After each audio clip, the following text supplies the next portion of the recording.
Teh dulu insyaallah sehat.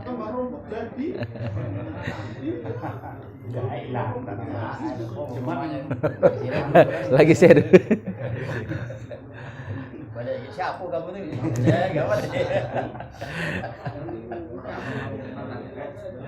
Oke, kita mulai begitu.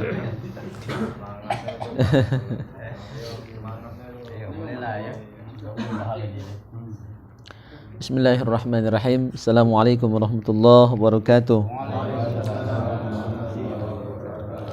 Alhamdulillahirabbil alamin wassalatu wassalamu ala asyrafil anbiya wal mursalin wa ala alihi wa sahbihi ajmain, amma ba'du. Al-mukarramun, jamaah yang mulia, ikhwani fillah rahimakumullah. Syukur alhamdulillah kita bisa silaturahim, bermuajahah, melanjutkan ta'lim kita. Terima kasih Sohibul Bait yang mungkin agak dadakan, sibuk-sibuk awak sengal balik dari Palembang ya. Jadi tuan rumah taklim kita malam hari ini. Mungkin kurang koordinasi baik. Alhamdulillah dengan segala keterkejutan, kemendadakan, tetap lanjut taklim kita ini. Mudah-mudahan Allah karuniakan kita semua bil khusus Sohibul Bait rahmat, hidayah dan ridha ya dari Allah Subhanahu wa taala. Karena itulah yang paling penting ya, ampunan, rahmat, hidayah, ridha. Kalau itulah didapat ya segalanya aman ya. Urusan ekonomi, urusan keluarga itu tidak pula ada yang besar, kecil semuanya di hadapan Allah Subhanahu wa taala. Salawat dan salam semoga senantiasa tercurahkan kehadiran junjungan kita Nabi Muhammad sallallahu alaihi wasallam serta keluarga, sahabat dan pengikut beliau. Selamat datang banyak anggota baru pucaknya. Ya, alhamdulillah. Selamat bergabung. Mudah-mudahan betah dan istiqomah. Ya, karena belajar ini pasti membosankan. Ya. Gawe baik itu pasti ngantuk tuh lah. Yang tak ngantuk tuh main HP, nonton TV, ya, goyang dengan biduan itu tak ngantuk ida itu. Ya, hidup lagi ada. Semangatnya maksudnya.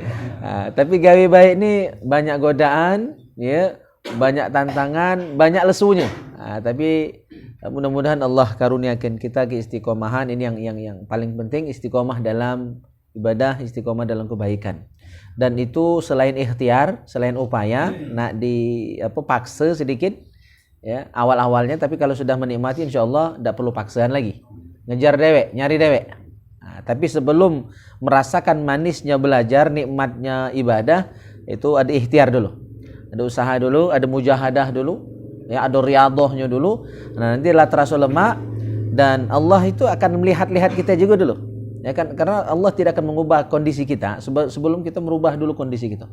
Nah, dirasa ini serius, baru nanti akan diturunkan ya, kelezatan, kenikmatan dalam ibadah itu termasuk nikmat dalam belajar. Maka orang yang sudah terasa nikmat belajar itu melintang bujur masih nak belajar itulah. Mana-mana masih bawa buku, bawa kitab, mana-mana masih isinya ilmu. Ngomong apapun masih ilmu. Nah, gitu. Karena sudah merasakan nikmatnya belajar, nikmatnya ilmu, ya, lezatnya ibadah kepada Allah Subhanahu wa taala. Oke, kita bahas fikih dulu karena minggu tadi tidak sempat bahas fikih. Tempat udah malis ya. Tidak sempat kita bahas, kitabnya sudah dibawa karena waktu yang memang sudah agak dalu, hari hujan pula ya kan. Kita bahas selanjutan kitab Fathul Mu'in yang terjemah jilid 2 ya, masih melanjutkan bahasan sebelumnya tentang penyembelihan. Wa syartu dzabih ayyakuna musliman aw kitabiyan yunkahu. Syarat sah penyembelihan itu adalah dilakukan sembelihan itu oleh orang Islam. Halaman 138 ya. Oleh musliman ya, harus orang Islam yang nyembelih. Kalau tak Islam maka sembelihannya tidak sah. Walaupun mungkin dipacak macam bismillah. Kan kadang-kadang orang Cina tuh pasai di bismillah. Ngucap salam, pasai nian assalamualaikum, ya kan pasai dia. Cuma tidak boleh dijawab. Ya, salam dari non muslim, orang kafir walaupun pasih mau menolak salam dia tidak boleh dijawab. Kalaupun mau dijawab cukup waalaikum. Cukup waalaikum. Ini syariat. Walaupun mungkin tak lemak, ya, tapi itu syariat, itu aturan. Yang namanya aturan, lemak tak lemak, laksanakan. Ya begitu.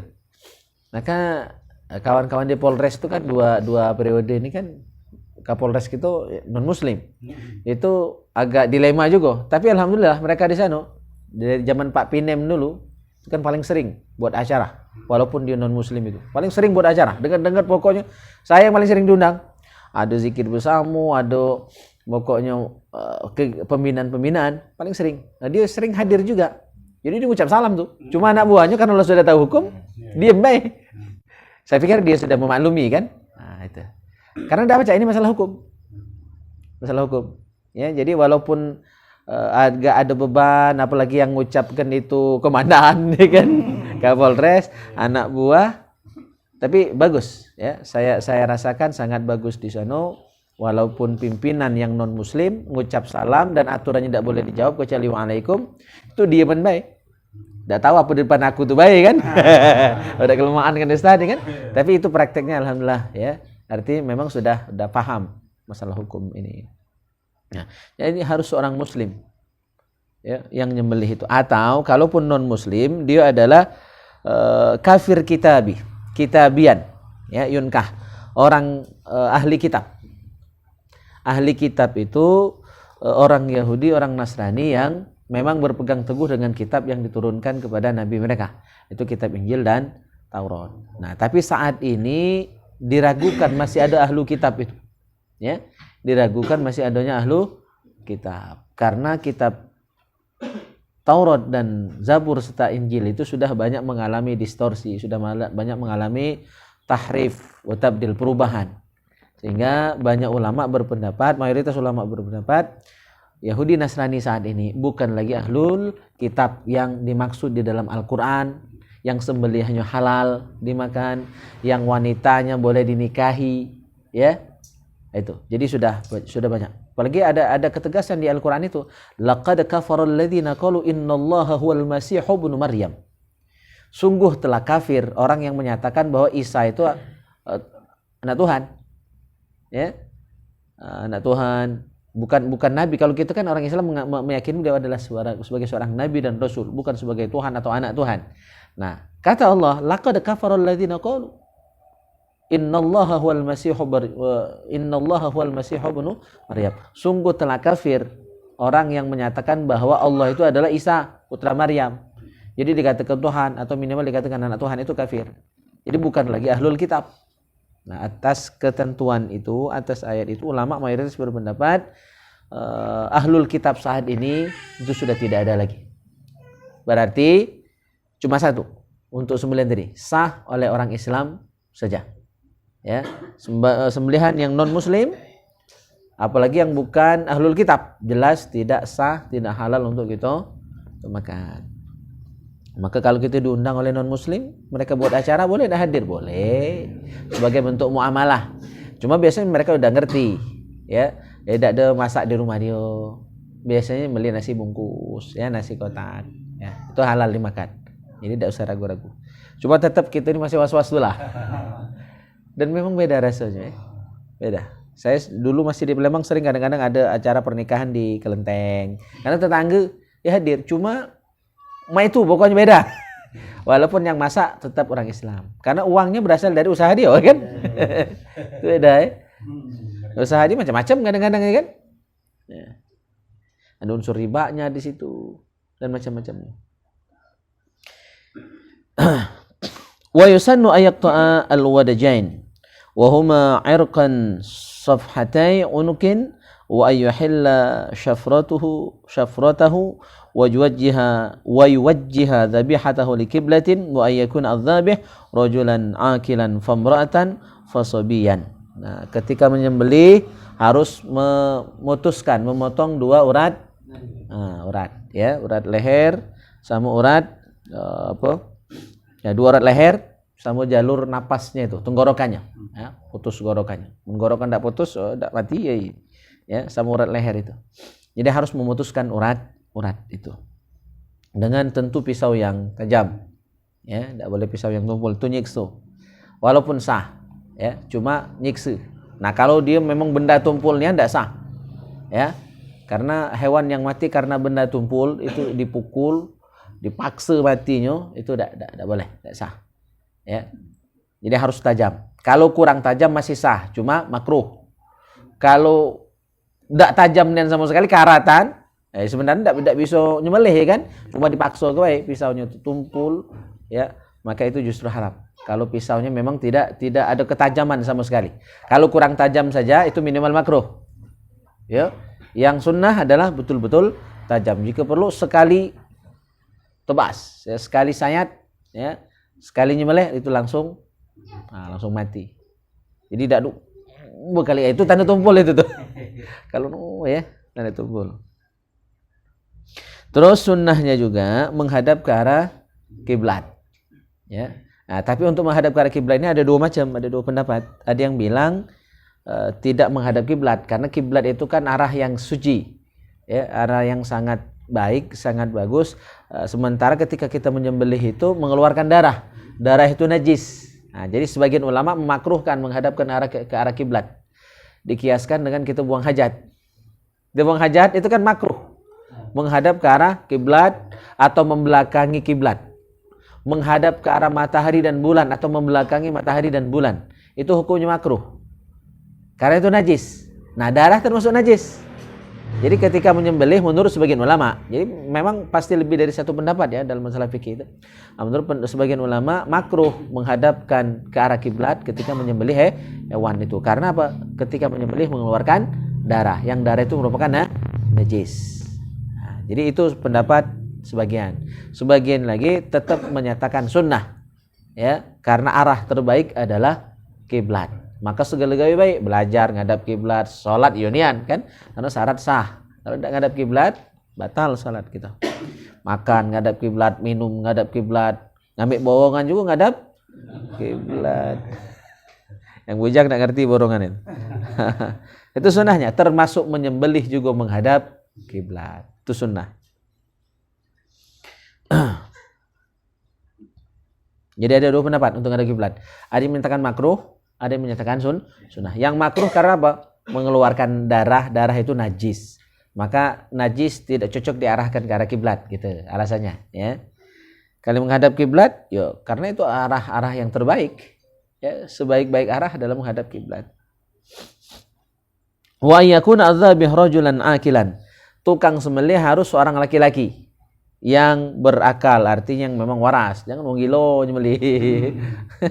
Ya, harus laki-laki yang waras, yang sehat, ya, jasmani rohani. Nah, kalau udah ada laki-laki, boleh perempuan. Ya, famro'atan.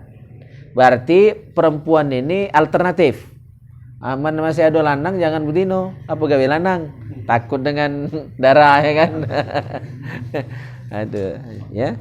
Jadi laki-laki diutamakan. Ketika tidak ada laki-laki, ya, atau ada laki-laki cuma agak cemen dikit ya takut dengan darah, boleh perempuan. Halal sembelihan perempuan. Dalam kitab Kifayatul Ahyar bahkan ketika dia lagi haid itu boleh ya menyembelih hewan walaupun wanita itu sedang haid. Kalau udah kati boleh fasobian, boleh anak kecil yang laki-laki. Kati anak kecil laki-laki boleh anak kecil perempuan, tapi yang sudah ngerti tentunya, ya, yang sudah mumais. Jadi urutannya laki-laki teng sembelih.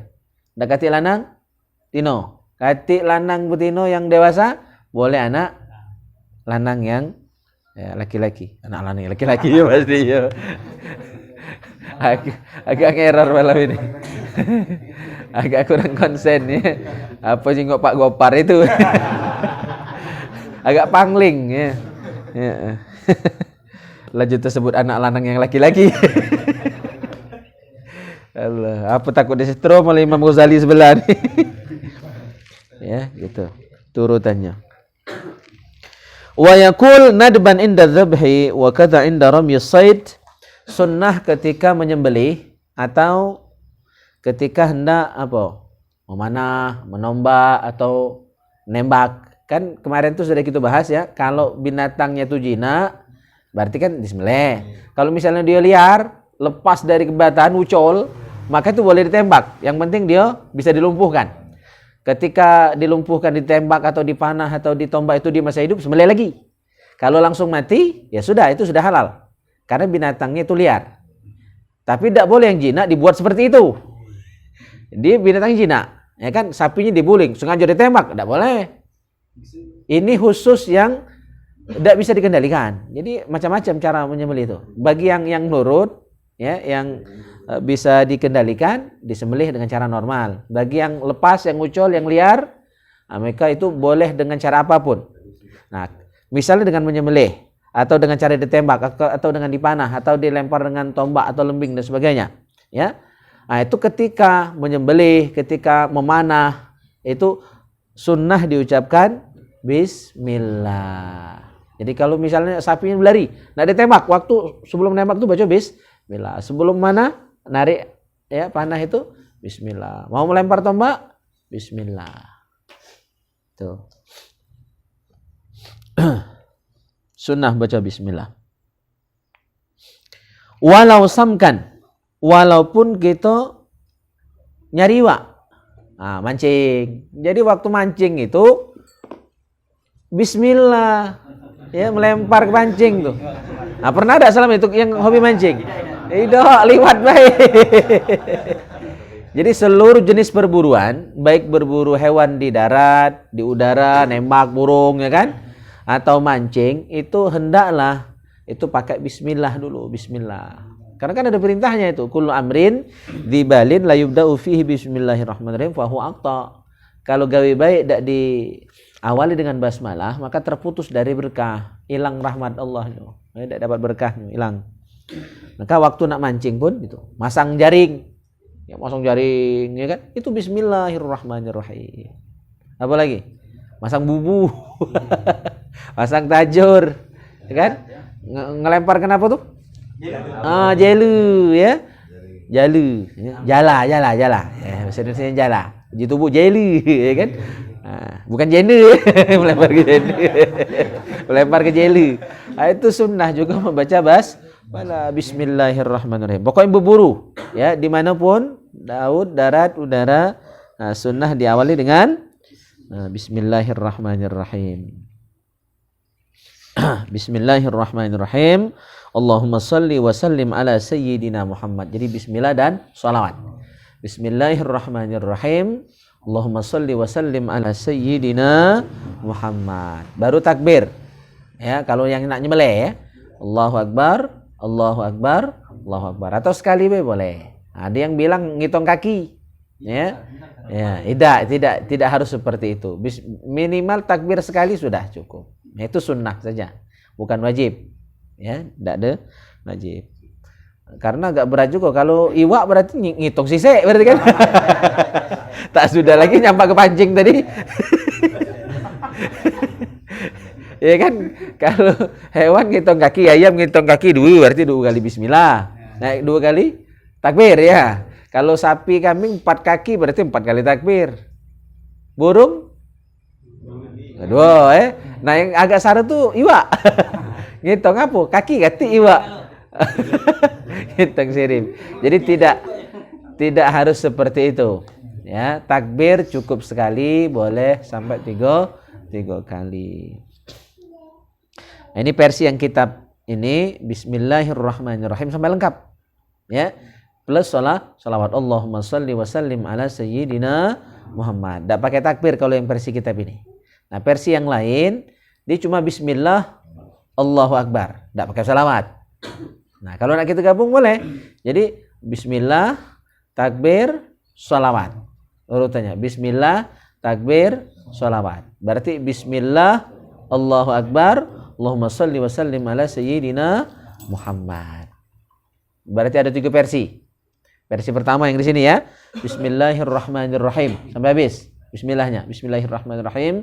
Allahumma salli wa sallim ala sayyidina Muhammad. Versi pertama. Versi kedua, Bismillahi Allahu akbar. Versi kedua. Versi ketiga gabung. Bismillahi Allahu akbar. Allahumma salli wa sallim ala sayyidina Muhammad. Versi keempat. Bismillahnya sampai habis. Bismillahirrahmanirrahim. Allahu akbar.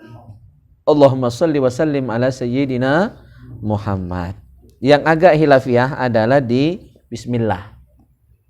Kalau yang takbir itu sepakat, cuma jumlah tadi. Nah, jumlah yang menurut hitungan kaki itu saya tidak ketemu keterangannya di kitab. Itu ujian kita, baik. Wallahu alam. Ya, mungkin beliau-beliau itu lah nemu di kitab tapi saya tidak ketemu. Yang hitung kaki tadi ya. Nah, tapi bacaannya sepakat, pakai takbir, pakai selawat, pakai basmalah. Nah, yang khilafiyah di bismillah. Ada yang cukup sampai bismillah saja. Ya, bismillah tidak pakai ar-Rahman ar-Rahim. Kenapa? Karena menyembelih itu walaupun demi menghalalkan hewan yang kita sembelih, itu zahirnya kan nyakiti. Nah, nyakiti kan nyembelih. Mantap sakit? Tidak mungkin dia itu ya, mati. Jadi pasti sakit. Nah, sakit itu tidak cocok, tidak matching, tidak munasabah dengan sifat ar-Rahman ar-Rahim. Pengasih, penyayang. Kan kalau sayang tidak mungkin disakiti, kan begitu. Kalau nyakiti berarti tanda tak sayang. Maka itu tidak cocok. Maka cukup bismillah, tak sembelih. Bismillah, Allahu Akbar, sembelih. Ya. Karena tidak ada kesesuaian antara penyembelihan dengan sifat Rahman Rahimnya Allah. Samalah atau kita kiaskan dengan kenapa di surah Taubah ada Bismillahirrahmanirrahim. Kan tidak ada tuh. Dari 114 surah, hanya surah Taubah yang tidak diawali basmalah. Salah satu pendapat menyatakan bahwa karena surah Taubah itu isinya ayat perang. Ayat banyak tentang laknat untuk orang munafik. Ya, tentang laknat bagi orang kafir, orang musyrik, orang munafik. Jadi itu banyak ayat azab, ayat siksa, ayat perang. Kumurkan Allah banyak dalam ayat itu disebutkan.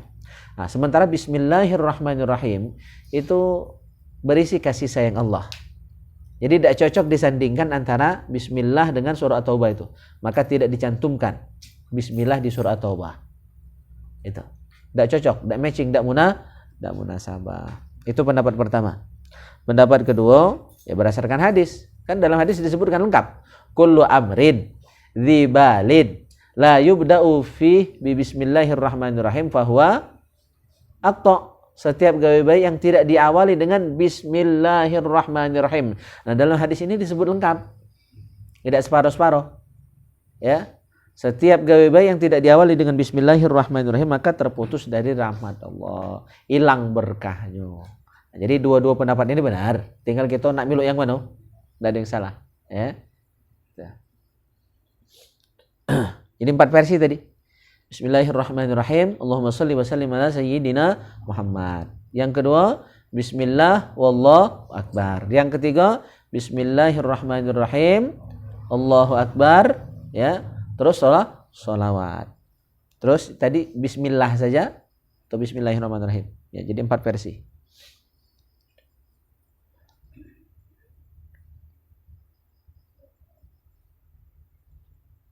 Baik, sampai di sini ada yang nak ditanyakan?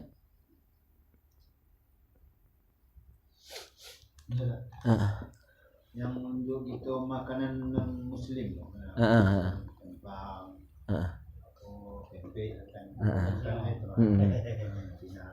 boleh.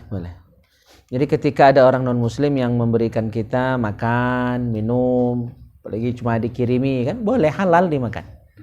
Apalagi makanan memang jelas halal dan kita tahu gawe dia berdagang, ya. Toko bangunan juga mau udah adalah misalnya kan. Jadi kita tahu pencarian dia. Bukan bos narkoba. Wah, kalau di bos narkoba walaupun orang Islam jangan dimakan. Kita tahu sumber duitnya. Ya. Nah, jadi itu dalam bab muamalah, bab pergaulan sehari-hari diperkenankan. Ya, tuker makanan, saling kirim makanan, ya. Itu boleh. Atau kita nih kan bos kita misalnya Cino, ya, kita begawe sama dia. Setiap lebaran biasanya dapat THR, minuman, ya kan, pempek, kelempang, halal dimakan, ya, boleh dimakan. Jadi kan kalau seandainya nyambung lagi tadi, jadi kalau seandainya dia muslim, tapi gawenya bunuh gimana? Iya, tetap haram. Walaupun muslim. Iya, walaupun muslim. Walaupun muslim. Kalau gawenya tak benar, haram dimakan. Jadi halal haram tuh banyak pertimbangannya juga, ya. Ayam tuh halal dimakan. Cuma kalau nyembelih ayam tetangga haram. Haram. Jadi ada yang haram memang secara zat, ada yang haram karena sifat, ya, atau karena caro, kan? Barangnya halal, caronya haram, jadi haram. Yang haram zat tuh cak babi tadi, nak bismillah 100 kali masih haram tuh lah. Ya. Misalnya kalau kita ini berada di negara lain atau di Jepang kan, yang terkenal di segi kulinernya. Di situ orang itu menjual daging sapi kan, dan di situ posisinya lapar atau ingin makan. Jadi kalau membeli daging di sana tuh, walaupun kita makan tuh kita udah tahu halal apa haramnya, kira-kira diperbolehkan tak? Walaupun itu tidak disembelih secara syariatnya. Ya, kalau udah jelas seperti itu, kita tahu tukang sembelih orang sana lah, pasti tidak baca bismillah, ya kan? Maka haram dikonsumsi. Walaupun sapi itu halal. Ya, sapi halal, tapi punya orang tadi yang kita sembelih haram. Atau sapi itu kan jelas halal, tapi yang nyembelih bukan muslim. Tadi sudah kita bahas. Syaratnya harus seorang muslim yang nyembelih. Yang nyembelih bukan non muslim, bukan muslim. Nah, banyak salah-salah lah jualan. Ya. Banyak efek nyengok. Ya. Jadi walaupun sapi itu halal, ketika yang menyembelihnya bukan muslim, maka jadi haram dikonsumsi. Jadi penting status seorang muslim itu dalam penyembelihan. Jadi tidak boleh dimakan. Maka makan makanan yang jelas tidak membutuhkan syarat-syarat ketat seperti itu. Nah, berarti makan yang buah-buahan itu ya. Cuma tidak mungkin makan buah terus ya. Cak nasi, cak gandum. Nah, lauk kalau itu yang netral ikan gitu. Ya ikan. Kalau yang membutuhkan sembelihan itu, kalau misal kita tinggal di luar negeri yang mayoritas non muslim, maka lebih aman pilih makanan yang tidak membutuhkan banyak syarat untuk kehalalannya. Seperti ikan. Ikan tidak jadi masalah. Cuma masaknya, biasanya kan masaknya tetap kadang-kadang masih pakai yang haram juga, minyak mungkin pakai minyak babi, campurannya mungkin pakai alkohol. Itu kan yang masak api sampai ini katanya pakai alkohol itu. Nah sudah, jadi haram juga. Jadi tetap masak dewek lebih aman. Cuma untuk beli daging tahan dulu, ya, kecuali yang ada label halal. Kabarnya di luar negeri, di Eropa dan Amerika itu mereka itu sangat ketat aturannya. Dan mereka berlomba-lomba juga untuk mencari label halal. Karena ternyata daging-daging yang atau makanan yang ada label halalnya itu digemari bukan cuma muslim. Kalau muslim jelas ya. Non muslim pun mereka ikut-ikutan karena pasti di atas rata-rata ininya itu. Ya, kualitasnya itu. Jadi dijamin bagus nian, bener nian. Nah, jadi orang non muslim pun dia ikut-ikutan. Pasti bagus nih kualitas dagingnya. Ketika sudah dilabeli dengan label halal gitu ya. Nah, kecuali ada label itu boleh. Atau minta kirimi dari kan? Bisa lakukan kirimnya. Kirimi rendang yang masak baik, kirimi malbi kan. Naik pesawat malbinya. Ini kan aku baca di sini, kalau nyembelih itu harus putus.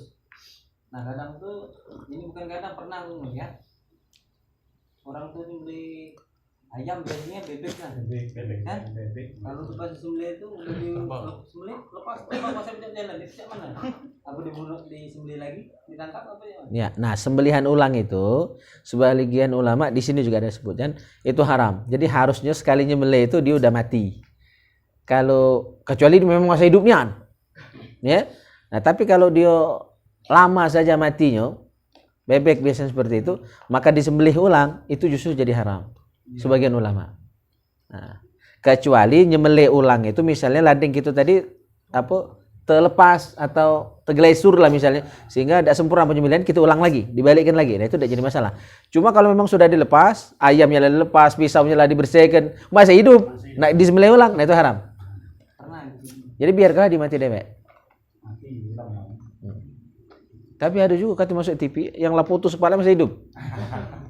Katanya TV ya. Aku nanya Iya. Dua pertanyaan. Bagaimana sistem penyembelihan yang misalnya nyembelih bebek itu lehernya dipatahkan dulu, itu apa termasuk menyakiti? Terus pertanyaan kedua, bagaimana juga kalau sistem penyembelihan modern itu seperti ada sapi ya masuk ke dalam mesin ya, tiba-tiba langsung keluar daging, itu jangan makan. Ya. Ketika yang bebek tadi ya, memang agak unik bebek itu. Ya kan? Ini dia walaupun lah terkeliling kadang-kadang tidak cepat mati. Dia itu lambat bayi matinya karena memang nyawanya itu mungkin banyak ya kan. Kalau dia mati itu karena disembelih, tambahan saja yang dipatahkan tadi tidak jadi masalah. Cuma kalau dia mati karena dipatahkan itu ya, baru disembelih, nah itu tidak halal. Ya, dia dipatahkan. Ya, tapi kalau disembelih, lah putus, nyaris putus kan urat-urat tadi lah putus galo, cuma biar mempercepat. Patahkan kan bebek itu nyawanya agak panjang ya kan. Nah, itu tidak jadi masalah.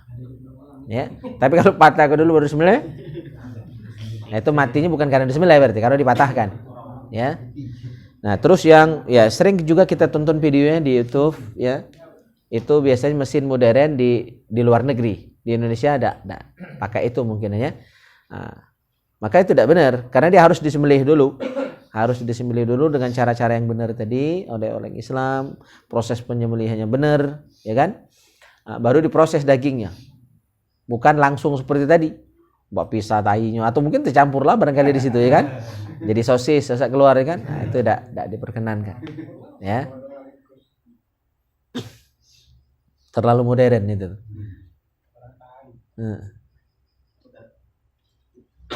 Aku biasa kalau nyembelih kan baca ta'awudz terus syahadat sholawat Lengkap itu ya. itu perlu diteruskan atau gimana? Ya, tidak jadi masalah. Cuma yang aturannya kan cuma bismillah. Bismillah saja sebenarnya sudah cukup. Bismillah langsung sembelih. Ya, cuma yang sempurnakan tadi. Ya, bismillah, takbir, sholawat. 3 itu sebenarnya yang sesuai tuntunan. Kalau nak ditambahi syahadat, ya sah-sah saja, tapi tidak wajib, tidak harus seperti itu. Jadi tidak ada sunnahnya sebenarnya. Tapi kan tidak terlarang juga. Ya, gitu. Bahkan sebenarnya sembelihan orang Islam walaupun tidak maca bismillah sah. Ya. Keterangannya ada di kitab Kifayatul Akhyar. Al-Imam Al-Hisni disebutkan di sana sembelihan orang Islam itu sah walaupun tidak baca bismillah. Karena apa? Orang Islam dengar-dengar kan bismillah, sembahyang bismillah, makan bismillah, cuma waktu itu mungkin lupa baca bismillah, langsung nyembelih sah. Ya, sembelihan orang Islam walaupun tidak baca bismillah sah. Cuma kalau sengaja ninggalkan makruh, tapi tidak haram. Artinya tetap sah, tetap halal hewan tadi. Asal yang nyembelih orang Islam. Sebaliknya yang nyembelih non muslim, nak bismillah 100 kali masih haram. Ya. Walaupun itu Islam KTP tetap sah. Sah. Iya, sah. Islam KTP itu jadi imam lagi sah. Cuma kurang abdol. Kalau sah we, jangan tidak we, kan? Pas-pasan nilainya. Allah. Oke, masih ada? Kita lanjut bahas mati terakhir. Kok yang kitab ini mati terus ini. Baru dikit, tenang, biasa banyak tentang kematian ya.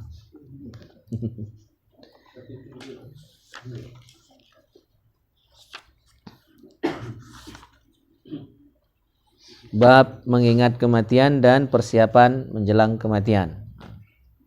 Terakhir kita bahas bahwa mati itu adalah nasihat.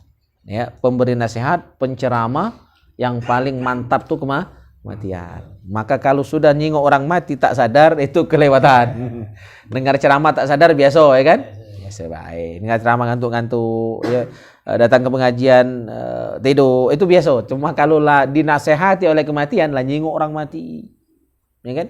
Nyingok orang sedang sakaratul maut tak sadar, nah, itu tanda hati yang mati. Kita lanjutkan. Waruya annahu qila, diriwayatkan bahwa Rasul pernah ditanya, "Ya Rasulullah, wahai Rasul, hal yuhsyaru ma'as syuhada'i ahadun?" Apakah seseorang bisa dikumpulkan bersama orang-orang yang mati syahid walaupun dia tidak mati syahid? Ya, yang mati syahid itu kan yang meninggal ketika ikut berperang di jalan Allah. Tapi ikhlas perangnya itu, bukan pengen jadi pahlawan, bukan pengen jadi superhero ya kan? Nah, itu tidak masuk syahid. Ya, yang syahid yang sesungguhnya itu dia perang di jalan Allah melawan orang kafir yang memusuhi Islam dan dia meninggal dalam medan laga itu. Maka itu yang mati syahid. Atau yang syahid dunia, syahid akhirat. Syahid akhirat itu siapa? Yang mati sakit perut, ya kan? Mati tenggelam, ya, mati beranak. Tidak tahu mau mati bujang, ya. Jangan sampai lah ya, nikah dulu baru mati. Nah, itu syahid akhirat termasuk. Kalau yang syahid karena perang tadi itu syahid dunia akhirat. Nah, kita yang tidak mati dalam kondisi yang syahid tadi, pacak juga termasuk orang yang mati syahid. Dapat padilah mati syahid. Digolongkan orang yang syahid juga. Walaupun matinya karena corona misalnya kan. Atau mati tempat tidur. Atau mati lagi begawe, ya. Atau mati lagi ngajar. Maka kaget dulu kalau baca malam ini ya. Belum habis, kitabnya masih banyak no. Baru berapa lembar? Baru 45 halaman. Mas, gitu dulu. Cuma kalau laju sudah, ya kan? Yang lain dulu maksud aku teh. Ya. Nah, pacak kata Rasul. Ketika beliau ditanya orang yang tidak mati syahid tapi bisa dikumpulkan dengan para syuhada di padang mahsyar nanti. Masuk rombongan mereka walaupun bukan mati syahid. Qala na'am, ya kata Rasul, bisa. Mana caranya? Man yadhkurul mauta fil yaumi wal lailati 20 marratan. Orang yang banyak mengingat mati siang malam sebanyak 20 kali mengingat mati siang malam. Nah, itu walaupun dia tidak mati syahid digolongkan sebagai syuhada. Jadi harus mengingat mati sebanyak 20 kali sehari semalam. Tiap hari. Ya. Ada gitu mah itu? Mana akurasi belum? Ya.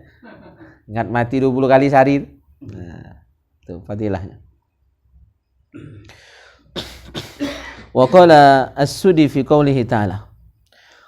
Ini surah Al-Mulk ayat 2. Khalaqallahul mauta wal hayata liyabluwakum ayyukum ahsanu amala. Allah sengaja ciptakan hidup dan mati. Jadi hidup mati itu pasangan itu laki bini. Jadi tidak mungkin hidup terus, pasti mati. Ya. Itu. Yang selalu hidup tidak akan pernah mati hanya Allah.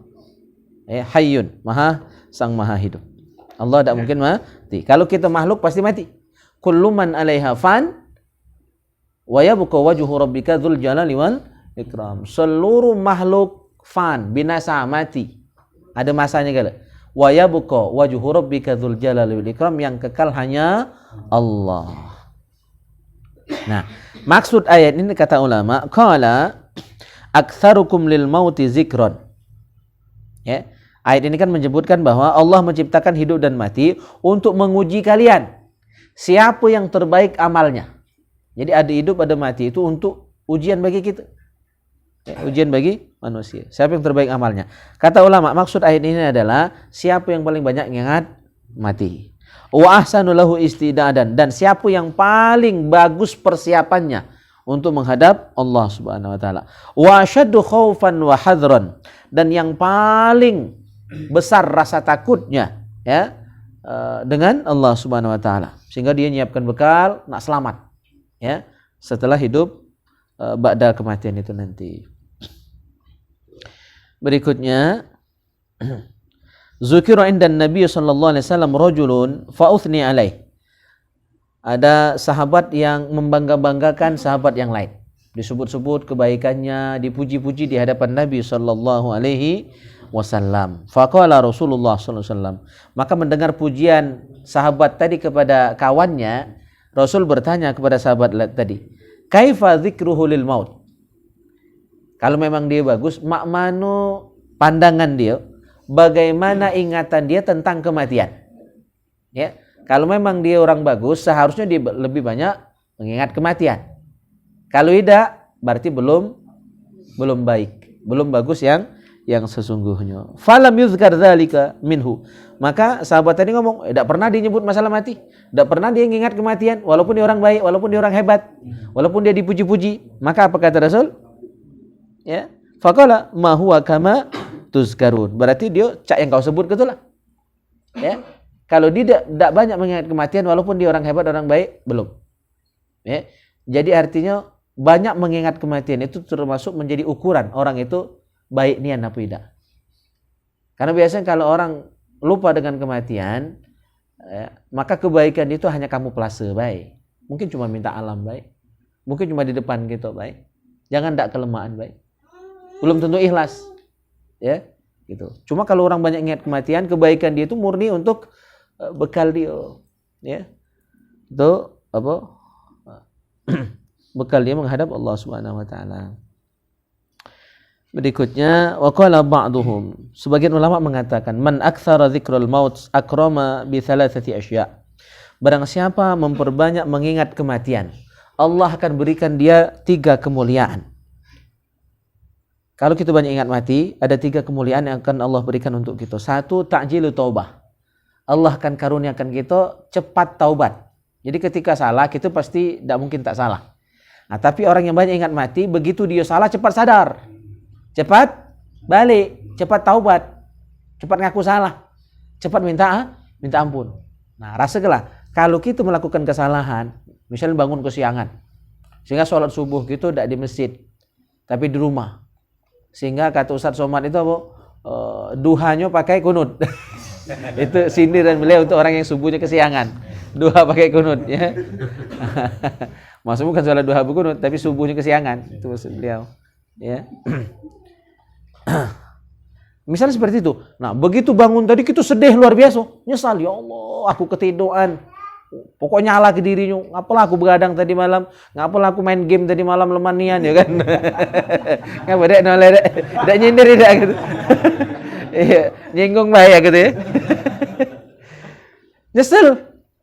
Nyesel. Maka dia begitu nyesel itu, yo nangis kan, sedih, pilu, galau hati, cepat dia wudu dan mengkodok sholatnya tadi, dan dia tebus dengan memperbanyak sholat sunnah selain mengkodok itu. Banyak taubat, banyak istighfar di hari itu. Tanda nyesel dia. Sudah subuh kesiangan. Nah, itu tanda berarti kita dapat kemuliaan dari Allah dengan cepat taubat tadi. Nah, yang bahaya itu, Pak, tidak nyesel. Biasa baik, tak semayang itu. Nah, itu bahaya, kata iman itu. Jadi ketika tinggal ibadah biasa saja, atau ketika maksiat justru bangga, disombongnya. Tadi malam selusin aku minum, ya minum apa? Air putih. Minum topi miring, itu dibangga-banggakan, ya kan?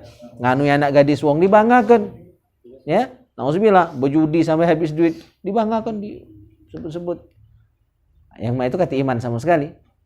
Jadi orang ada iman itu sedih ketika maksiat, senang dan bersyukur ketika dia bisa ibadah. Bersyukur pacak meluk cawisan, syukur pacak sholat, itu tanda iman. Kalau sebaliknya, ya nyesal, oh ngapalah aku semayang tadi, nah itu hati-hati iman itu. Ada orang nyesal semayang, nauzubillah ya, atau nyesal pergi haji, malah aku beli ke tanah misalnya kan, buat modal usaha. Kalau ada orang ngomong modal itu, nauzubillah min zalik. Jadi tanda kita dapat kemuliaan dari Allah, cepat taubat. Terus wa qanaatul qalbi. Hati yang qanaah. Hati yang qanaah itu nerima, ya, dikit banyak rezeki dari Allah, ya. Nerima apapun takdir Allah. Pasrah, ya, dapat tak dapat pasrah, ya. Dikit banyak ikhlas dan ridho menerima ketentuan Allah. Tidak berotok ketika dikit, ya, tidak berotok. Kalau banyak pasti bersyukur kan. Cuma dapat dikit jarang orang bersyukur dan terima kasih, merasa puas dengan yang itu. Nah, ciri orang yang dapat kemuliaan itu tadi, hatinya qanaah, menerima, ya, dikit atau banyak rezeki dari Allah. Wa nasyatul ibadah, rajin ibadah, gemar ibadah, semangat untuk ibadah. Nah, itu Allah karuniakan untuk orang yang banyak mengingat kematian. 3 tadi ya, cepat taubat, hatinya qanaah, ya, dan rajin ibadah. Sebaliknya, waman nasyal maut uqiba bi thalathati asya. Siapa yang banyak melupakan kematian, maka dia akan disiksa. Jadi 3 ini termasuk siksa. Hukuman karena melupakan kematian. Apa siksanya? 1, taswifut taubah, melambat-lambatkan taubat. Kaki umur 40 baik baru taubat. Maka yang di masjid tadi malam ditanyakan oleh Ebi itu, ya, jangan alim gino katanya. Ada orang ngomong sama dia, Masih budak, tubuh kaget baru nak sembahyang, tubuh kaget baru nak ibadat. Masalahnya tubuh ini belum tentu mati tua. Itu kan masalahnya. Lemak man tahu mati umur di atas 40. Kalau hok bagilah mati, ibadat belum sempat, taubat belum sempat. Nah, neraka lah nunggu. Kan gitu. Jadi yang menunda-nunda taubat itu tanda orang celaka. Itu siksa bagi dia sudah. Hukuman itu sudah. Yang kedua, wa turkur ridho bil kafaf. Tidak ridho dengan pembagian rizki dari Allah. Pokoknya apa? Brotokan tuh lah, dikit brotok, banyak masih brotok. Ya, galau, tak syukur. Nah, itu siksaan itu. Kan siksa hidup orang yang tidak pernah puas itu. Kalau misalnya dia dapat duit 1 juta, pas ngitung kurang 100.000 misal. Susahnya bukan main kan? Karena dia ngingat yang hilang. Oi. Itu tidak benar bos ini ngaji misalnya harus 1 juta tinggal 900 kan, ribut sana sini sehingga suuzon muncul ya, akhirnya kan galau hidup, tidak senang, tidak bahagia. Dia lupa bahwa masih ada 900. Seharusnya ingat yang sisa tadi, jangan ingat yang hilang.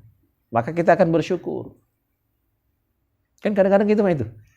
Yang dikit itu yang jadi anuan, ingatan. Sehingga melupakan nikmat yang banyak.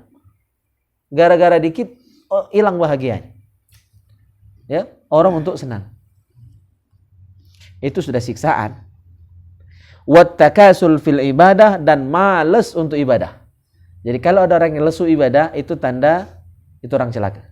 Itu sudah hukuman karena dia melupakan kematian. Tidak banyak ingat mati. Baik, sampai situ saja. Satu halaman kita bahas.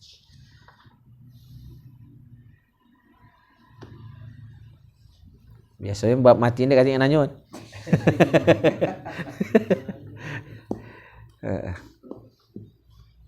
Ustaz, Iya. nampaknya pertanyaan dari saudara kita jamaah online atas nama Zulfikar. Beliau bertanya posisi iktidal yang benar itu bagaimana, yang seperti takbir atau yang doa seperti ini tadi? Sami Allahu liman hamidah, yang seperti ini atau yang Ya. Jadi kata Rasul, sallu kama ra'aitumuni usalli. Salatlah sebagaimana kalian melihat aku salat. Nah, salat Nabi itu kan diturunkan ke sahabat, terus ke tabi'in, terus ke ulama, ke guru-guru gitu. Kalau saya melihat guru saya salat, Kiai Balian bin Kiai Sulaiman, itu cara kami salat di pondok. Itu begitu i'tidal, itu sami Allahu liman hamidah, tangan Kiai seperti ini. Maka di Pekanbaru kan mayoritas seperti itu kan? Ya. Karena beliau saya dapat dari guru dapat dari terus. Itu sanad yang kami dapat seperti itu. Cuma ada juga riwayat yang menyebutkan bahwa ketika kita i'tidal itu tangan kembali ke posisi semula sebelum i'tidal. Kan sebelum kita i'tidal, sebelum kita ruku, ya, kan tangan kita bersedekap. Ya, tangan kita bersedekap. Jadi tangan kita kembali ke posisi itu. Ya, maka itu ada 2 versi. Jadi sami Allahu liman hamidah.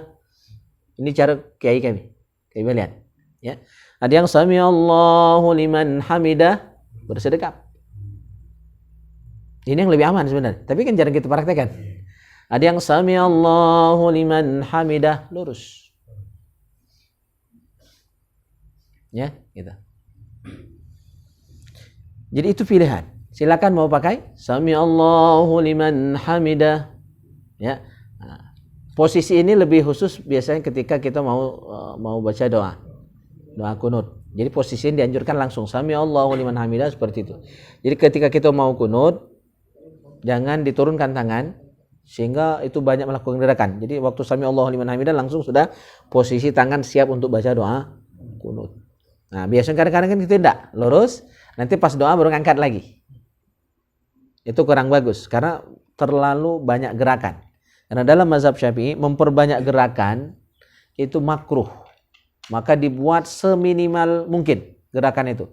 Kalau bisa dihemat gerakan, makanya langsung dari i'tidal tadi, langsung dari ruku tadi sami Allahu liman hamidah, langsung tangan seperti ini. Karena meminimalisir gerakan. Dibandingkan kita lurus baru nanti angkat tangan lagi kan banyak gerakan itu. Gitu. Ya. Jadi silakan. Mau seperti ini seperti ini, atau setelah itu nanti bersedekap, atau setelah itu turun. Nah, itu semua ada riwayatnya.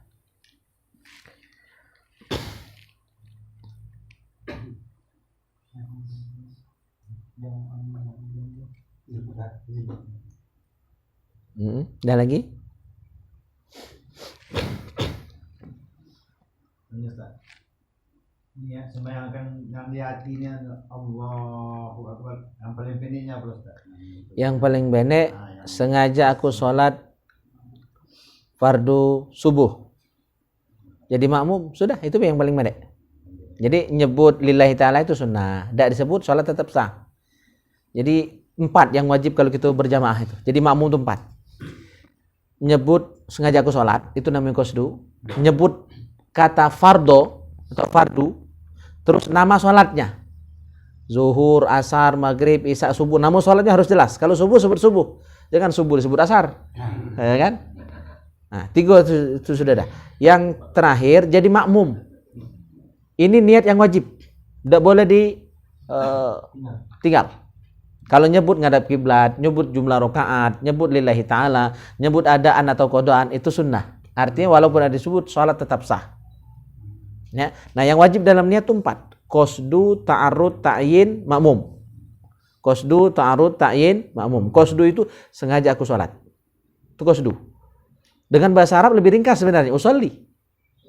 Dalam terjemahnya sengaja aku sholat, lebih panjang terjemah juga kan?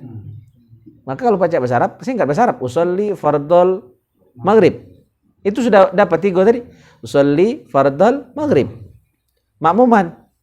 Sudah. Cung dalam hati. Jadi untuk yang belum terbiasa, ambil yang paling ringkas baik. Ambil yang paling ringkas. Pokoknya dalam hati ada bayangan, kita itu sedang sholat, dan nama sholatnya itu kita sebut dalam hati kita, itu sudah sah. Sama status kita makmum atau imam. Dalam hati. Itu disebut sepintas saja. Tidak usah nak disebut cara pakamnian ya. Sepintas terngiang di hati kita, terlintas di hati kita 4 kalimat tadi. Sengaja aku sholat fardu subuh karena apa? Makmum. Jadi makmum. Ya, cuma biasanya lillahi ta'ala itu latih biasa ya. Selain ini kalau sudah sebut. Jadi makmum karena Allah. Ya, dalam hati. Allahu Akbar, itu sebut dalam hati kita. Maka takbir cukup panjang, ya, agak dipanjangkan dikit, itu untuk masang niat.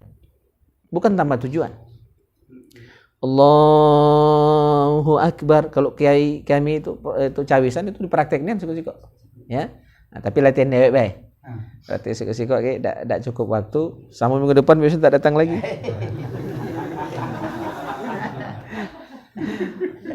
Takut dites. Kadang-kadang lah itu. Jadi cukup latihan. Kalau misalnya masih ragu, boleh ditanyakan. Jadi yang nak praktek yang galak baik. Jadi sewaktu kita ngucap takbir Allahu Akbar agak dipanjangkan dikit, tidak apa-apa. Maksimal 7 alif. Panjangnya takbiratul ihram itu maksimal 7 alif atau 14 harokat. Cuma kalau baca jangan panjang niat. Ya kan? Kaki imam la Fatihah, ya kan kita masih Allah, nah ngapu jadi kuat pula kan? Kalau imam yang panjang jangan. Tidak masalah. Kan maksimal 7 alif. Maksimal 7 alif. 14 harokat itu panjang itu. Allahu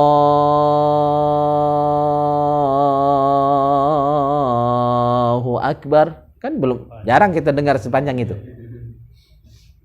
Ya, jarang. Jadi latihannya jangan pas nak sholat itulah. Lagi tidak ada yang belanja udah ya, latihan. Latihan. Cuma jangan lagi di motor Nas. Ya, kalau lagi di motor latihan. Melepas ke setangan. Allah, latihan mau corona. Ini nomor B corona. Jadi latihan. Ya. Atau tidak usah ngangkat tangan, tidak apa-apa. Biasakan itu. Jadi Allahu Akbar dalam hati masang niat. Yang kita ucapkan dalam hati apa? Sengaja aku sholat. Itu namanya qasdu. Sengaja aku sholat. Ya. Fardu. Nah kata fardu itu ta'arud namanya. Itu wajib. Harus ada fardu. Kalau sunnah sebut sunnah, fardu sebut fardu. Terus nama sholat namanya ta'yin. Nyebut nama sholat. Itu ta'yin istilahnya. Qasdu, ta'arud, ta'yin. Qasdu sengaja aku sholat. Ta'arud fardu. Fardu atau sunnah. Itu namanya ta'arud. Ta'yin nama sholat. Maghrib sebut maghrib. Isya sebut isya. Subuh sebut subuh. Itu namanya ta'yin. Nah 3 ini wajib. Tidak boleh ditawar-tawar. Karena apa? Nama sholat itu banyak. Kalau tak disebut kakek, tidak jelas sholat apa yang kita gawekan. Fungsi niat itu untuk membedakan jenis ibadat. Untuk membedakan adat atau ibadat. Itu tujuannya. Biar jelas kita ini sembahyang apa. Harus pastikan. Yakinkan. Nah sama kalau kita berjamaah. Sudah kita bahas ya. Baru 7 poin. Syarat sah sholat berjamaah kita bahas di Masjid Nurul Ihsan itu. Salah satu. Itu syarat nomor 1 itu. Adalah berniat jadi makmum. Itu wajib. Makmum tak berniat jadi makmum, tak sah. Bukan tak dapat pahala jamaah, tak sah. Bayangkan. Dia harus kalau kita makmum, sebut makmum. Ya, kita nyebut lillahi ta'ala atau karena Allah, itu sunnah. Jadi 4 yang wajib ada itu. Sengaja aku sholat. Fardu. Subuh. Ya, makmum. Jadi makmum. Nah, kepalangan kalau biasa karena Allah. Kalau aku tak baca nak tinggal karena Allah tuh. Latih biasa. Jadi pasti termasuk tu lah. Tak apa-apa kalau baca ya. Makmum karena Allah. 4 ini. Ya. Jadi makmumnya yang wajib karena Allah sunnah. Sengaja aku sholat. Fardu zuhur. Makmum karena Allah. Sengaja aku sholat. Fardu asar. Ya. Makmum karena Allah. Sengaja aku sholat. Fardu maghrib. Makmum karena Allah. Sengaja aku sholat. Fardu isya. Ya. Makmum karena Allah. Itu diucapkan dalam hati selama kita baca takbir. Allahu Akbar. Nah kalimat tadi ada dalam hati. Itu yang niat yang asli. Bukan yang usoli. Usoli itu baru lafaz. Ya. Yang masalah lillahi ta'ala sunnah tadi. Misalkan Ustaz boleh salah ngomong, misalkan meninggalkan sunnah dalam sholat makruh. Jadi kalau sholat jamaah dia dapat pahala sholat dewaan. Apa benar kita? Makruh di situ, makruh tidak dapat pahala mengucap lillahi ta'ala. Bukan secara total sholat jamaah tidak dapat pahala jamaah, tidak. Jadi kan banyak sunnah dan sunnah-sunnah dalam sholat itu. Ya. Nah ketika kita sengaja meninggalkan sunnah tadi, bukan keseluruhan sholat kita dari awal itu tidak dapat pahala, bukan. Karena meninggalkan satu yang sunnah tadi. Tidak dapat pahala dari meninggalkan sunnah itu. Misalnya, nyebut menghadap kiblat kan sunnah. Tidak kita sebut, berarti kita tidak dapat pahala sunnah dari itu. Bukan totalnya ya. Ya saya paham maksudnya itu. Atau kita tidak nyebut lillahi ta'ala. Padahal sunnah nyebut lillahi ta'ala. Cuma karena kita ini baru nak makai cara itu, kan belum terbiasa, takutnya kepanjangan. Maka kita dahulukan yang wajib dulu. Ya. Jadi kita tinggalkan yang sunnah tadi. Maka kita hanya rugi tidak membaca lillahi ta'ala tadi saja. Ya, gitu. Kalau misalkan yang di dalam sholat bagaimana? Misalkan pakai sayyidina atau pakai kunut atau ditinggalkan masih dapat pahala jamaah ya? Tetap dapat pahala jamaah. Dia makruh itu tidak dapat pahala, rugi dari meninggalkan yang sunnah tadi. Sama statusnya. Jadi bukan di total ya. Gara-gara misalnya kita meninggalkan tasbih ruku atau sujud. Itu kan sunnah tuh. Bukan berarti gara-gara kita meninggalkan tasbih ruku dan sujud tadi akhirnya kita tidak dapat pahala jamaah, enggak. Hanya rugi, tidak dapat pahala dari meninggalkan tasbih itu. Atau kita tidak baca kunut. Sengaja nih, padahal kita hafal misalnya, sengaja meninggalkan kunut. Maka sholat kita tetap sah, tapi rugi. Tidak dapat pahala dari membaca kunut itu. Tapi kalau kita sholat tetap sah walaupun tidak baca kunut. Hanya rugi. Jadi sholatnya itu seharusnya kita dapat nilai 100 ya, jadi kurang nilainya. Gitu. Tidak bisa 100, tidak bisa full. Karena meninggalkan sunnah tadi. Kalau hanya sekedar meninggalkan sunnah. Kalau meremehkan sunnah, murtad. Itu beda. Meninggalkan dengan meremehkan. Ya, untuk apa baca kunut? Hati-hati. Kalau untuk apa itu bahaya. Kalau tidak baca kunut, hanya makruh. Kalau meremehkan kunut, meremehkan sunnah, makruh. Jadi itu hanya karena bahasa, hati-hati. Bisa murtad.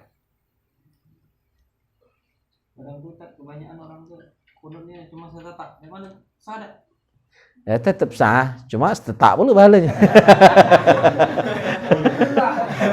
Kunut setetak. Kecuali dia baru belajar. Artinya dia baru belajar, cuma semangat ya kan, nak baca doa kunut, cuma belum hafal galo-galo, ya tidak jadi masalah. Insyaallah itu pahala niat lah dapat ya kan. Kebanyakan kawan-kawan kan begitu. Kadang tuh pakai, kadang tidak, jangan pakai setak. Ustaz, nambahkan lagi pertanyaan dari Zulfikar, nanti nanya lagi. Antara sholat dan belajar mana yang didahulukan?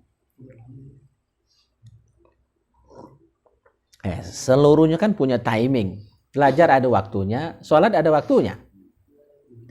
Ya kan? Innas sholata lupa, jarang dianukan. Kitabam mauquta. Ya, bahwa sholat itu adalah kewajiban yang punya waktu-waktu yang sudah ditentukan. Kitabam mauquta. Yang sudah ada ketentuan waktunya. Maka ketika jam sholat, seluruh aktivitas berhenti seharusnya. Begawe berhenti, belajar berhenti dulu. Ya kan? Kecuali pelajaran tadi memang tidak dapat tidak. Ya kan? Tidak dapat tidak. Atau kita belajar tadi untuk justru menyempurnakan sholat kita. Kalau tidak kita tuntaskan belajar, akhirnya sholat kita jadi tidak sempurna. Makanya tuntaskan dulu pelajarannya. Depending sholat tadi untuk beberapa saat kan tidak jadi masalah. Karena niat kita menunda untuk justru menyempurnakan sholat itu nantinya. Makanya tidak jadi masalah. Jadi misalnya kalau kita lagi ta'lim ba'dal maghrib, ditundalah pelajaran sholatnya itu beberapa menit, mungkin sampai setengah jam, itu tidak jadi masalah, tidak dosa tidak. Apalagi sholat isya itu justru sebenarnya afdolnya adalah 1/4 malam, kira-kira jam 9. Itu waktu afdol sholat isya sebenarnya. Cuma ya kita kan udah terbiasa di awal waktu. Khusus sholat isya itu ya afdolnya justru ketika sudah agak malam dikit. Karena Nabi pernah sahabat itu kantuk-kantuk nunggu isya. Ya kan? Sahabat nunggu isya itu kantuk-kantuk. Ya, kira-kira jam 9 lah kalau saat ini, kalau diperkirakan. Nah, kata Nabi, sebenarnya saat inilah waktu sholat isya paling afdol kalau tidak memberatkan kalian. Ya, gitu. Jadi boleh depending untuk belajar tadi. Tapi kalau belajar pada waktu kan. Ya. Jadi sebenarnya ya kalau baca diimbangkan, bukan disembunyikan ya, diseimbangkan antara gawe dunia dengan gawe ibadat. Ketika jam sholat, aktivitas lain stop dulu. Kecuali memang betul-betul mendesak. Ya, betul-betul mendesak. Misalnya tadi cak belajar yang memang ilmu yang sangat penting tadi, tuntaskan dulu.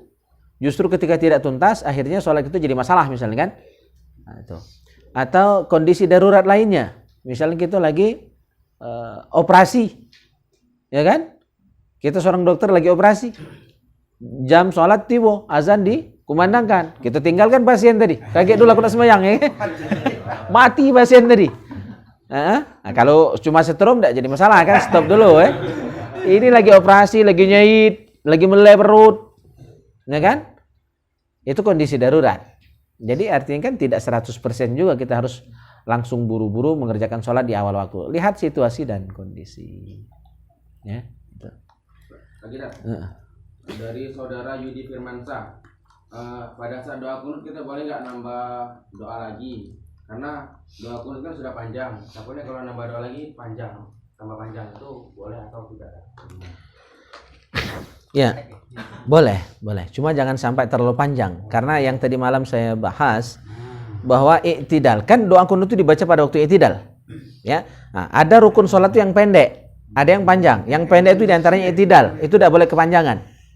Ya, dia hanya selama doa hanya sepanjang bacaan doa yang kita baca pada waktu i'tidal, yaitu doa Rabbana walakal hamd atau Rabbana lakal hamdu mil'us samawati, atau kalau di i'tidal surat subuh yang terakhir, rakaat yang terakhir dibaca doa kunut. Hanya sepanjang doa kunut itu saja kita boleh i'tidalnya lamanya. Ya. Nah, jadi boleh, cuma jangan terlalu panjang. Boleh ditambah doa lain. Cuma jangan sampai doa tahlil dibaca waktu i'tidal itu ya. Nah, Itu kepanjangan termasuk. Karena i'tidal termasuk rukun yang harus pendek. Kepanjangan bisa membatalkan sholat justru. Apalagi yang harus pendek, duduk antara dua sujud. Itu tidak boleh kepanjangan. Hanya sepanjang membaca doa, Rabbi firli, warhamni, wajuburni, warfa'ni, warzuqni, wahdini, wa'afini, wa'afwani. Ya, untuk itu tidak boleh ditambah-tambah doa lain. Ya, gitu. Atau tahiyat akhir. Itu tambahan panjangnya doa yang kita baca setelah tahiyat akhir itu hanya boleh seukuran tahiyat akhir itu sendiri. Ya, hanya seukuran membaca tahiyat akhir itu doanya. Maka doa yang disunahkan kan cuma 3 macam itu. Tidak boleh lebih dari situ. Lebih dari situ misal ditambah doa tahlil tadi, ya, atau ditambah doa selamat puluh, tambah doa tolak bala waktu tahiyat tadi. Panjang itu kan? Batal sholat. Batal. Nah, itu butuh ilmu di situ kan. Jadi jangan mentang-mentang banyak doa yang dihafal, dibaca galau waktu tahiyat akhir tadi. Atau kurang puas di doa kunut. Riwayat Nabi yang Allahumma hdini fi man hadait, tambah doa tahlil, tambah doa apa? Yang Allahumma kulna wal muslimin, itu panjang itu. Tambah doa selamat, tambah doa tolak bala, ya kan? Sudah batal. Jadi boleh ditambahi, tapi jangan terlalu panjang. Gitu.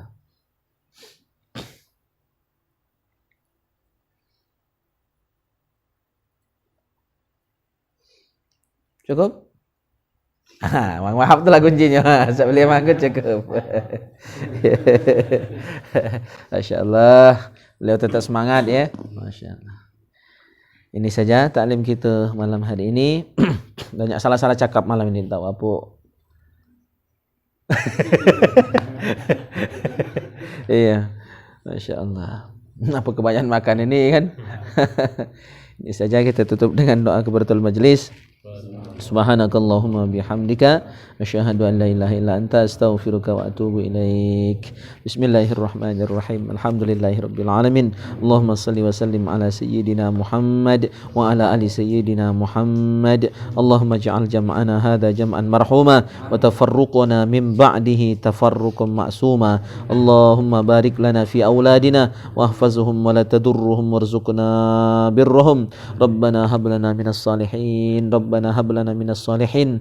Rabbana hab lana minas salihin. Rabbana hab lana min azwajina wa dhurriyyatina qurrata a'yun waj'alna lil muttaqina imama. Allahumma inna nas'aluka salamatan fid din wa afiyatan fil jasad wa ziyadatan fil ilm wa barakatan fil rizq wa taubatan qabla al maut wa rahmatan indal maut wa maghfiratan ba'dal maut. Allahumma hawwin alaina fi sakaratil maut wan najata minan النار والعفو عند الحساب.